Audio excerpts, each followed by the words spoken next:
দেশের ১১তম প্রধানমন্ত্রী হিসেবে শপথ নিয়েছেন বিএনপি চেয়ারম্যান তারেক রহমান।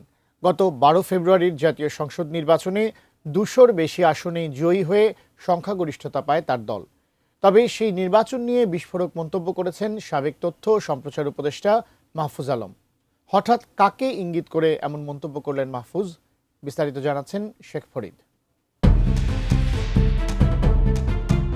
বাংলাদেশের ইতিহাসে ষষ্ঠবারের মতো রাষ্ট্রীয় ক্ষমতায় এসেছে বিএনপি। সেই সঙ্গে দেশের ১১তম প্রধানমন্ত্রী হিসেবে শপথ নিয়েছেন দলটির চেয়ারম্যান তারেক রহমান। তার নেতৃত্বে মন্ত্রিসভার ৪৯ জন সদস্য শপথ নিয়েছেন।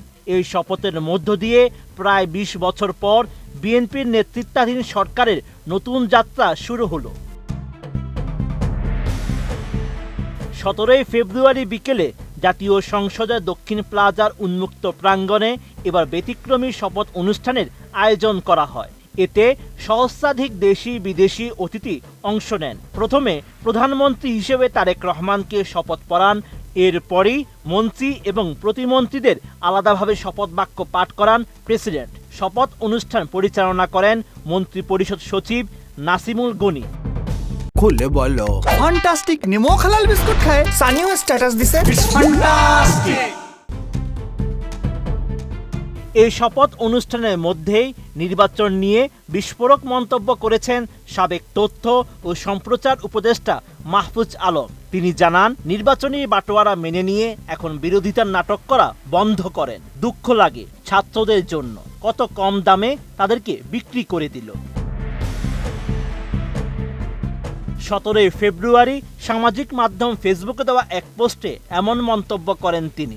এ সময় ফেসবুকে মাহফুজ লিখেন, নির্বাচনী বাটোয়ারা মেনে নিয়ে এখন বিরোধিতার নাটক করা বন্ধ করে। বাটোয়ারা করে দেওয়া আর মেনে নেওয়ারা একদিকে, আর জনগণ অন্যদিকে। দুঃখ লাগে ছাত্রদের জন্য, কত কম দামে তাদেরকে বিক্রি করে দিল। সাবেক উপদেষ্টা আরও লিখেন, জনগণের ন্যায্য লড়াই এখন এরা হাপুস করে দেবে পিআর ক্যাম্পেইন আর মিডিয়া ম্যানিপুলেশনের দৌলতে। আল্লাহ এ দেশের জনগণকে রক্ষা করুন। এর আগে গত ১২ ফেব্রুয়ারি ত্রয়োদশ জাতীয় সংসদ নির্বাচনে বিএনপি জোট ২১২টি আসনে জয়লাভ করে নিরঙ্কুশ সংখ্যাগরিষ্ঠতা অর্জন করে। অন্যদিকে ৭৭টি আসন নিয়ে সংসদের প্রধান বিরোধী দলের ভূমিকায় বসেছে জামায়াত ইসলামের নেতৃত্বে ১১ দলীয় জোট।